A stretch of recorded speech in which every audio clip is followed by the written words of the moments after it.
بسم اللہ الرحمن الرحیم۔ اللہ تعالیٰ کا خاص فضل و کرم ہے کہ اس نے ہمیں رجب شریف کے ان مبارک گھڑیوں سے مالا مال فرمایا۔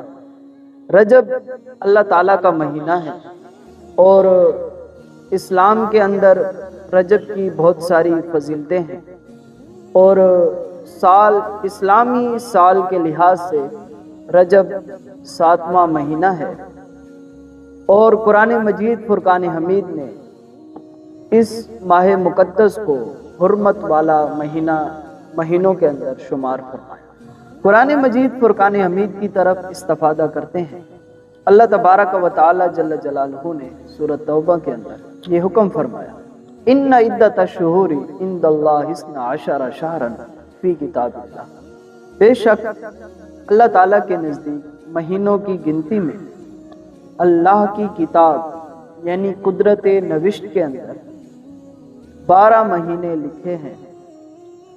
یوم خلق السماوات والارض، جس دن اللہ تبارک و تعالی نے زمین اور آسمان کو پیدا فرمایا، یعنی کہ یہ آج کی بات نہیں، یہ ازل کی بات ہے کہ جب پروردگار نے زمین اور آسمان کو تخلیق فرمایا تو اس وقت سال کے جو ہیں 12 مہینے لکھ دیے گئے تھے۔ آگے قرآن مجید فرقان حمید میں اللہ تبارک و تعالی جل جلالہ نے فرمایا، منہا اربعۃ حرم، پھر ان میں سے 4 مہینے جو ہیں وہ حرمت والے ہیں۔ وہ 4 مہینے کون سے ہیں؟ ایک رجب ہے، ایک ذوالقعدہ ہے، ایک ذوالحجہ ہے، اور ایک محرم کا مہینہ ہے۔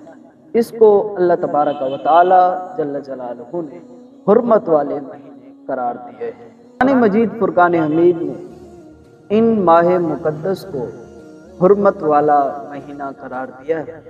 رجب شریف ایک ایسا ماہ مقدس ہے کہ حضرت آدم علیہ نبی علیہ السلام سے لے کر حضرت عیسیٰ علیہ السلام تک، اور پھر ہمارے آقا و مولا صلی اللہ تعالی علیہ وآلہ وسلم تک تمام انبیاء علیہ السلام ان ماہ مقدس کا ادب اور احترام فرمایا کرتے تھے، اور ہر نبی کے دور میں ان کی قوم والے ان ماہ مقدسوں کا ادب اور احترام فرمایا کرتے تھے، یہاں تک کہ اگر 2 گروہوں کے درمیان جنگ جاری بھی ہوتی اور جنگ کے دوران ہی رجب شریف کا چاند نظر آ جاتا تو چاہے وہ کفار بھی ہوتے تب بھی وہ جنگ کو روک دیتے اور یہ کہتے کہ یہ تو حرمت والا مہینہ شروع ہو گیا ہے، ہمیں شرم آتی ہے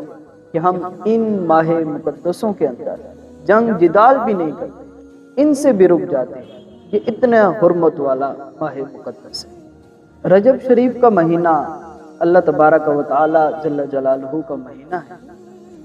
جس طرح ہم یہ کہتے ہیں کہ خانہ کعبہ شریف پروردگار کا گھر ہے، اس کا مطلب یہ نہیں ہوتا کہ اللہ تبارک و تعالی جل جلالہ اس میں رہائش پذیر ہے، نعوذ باللہ۔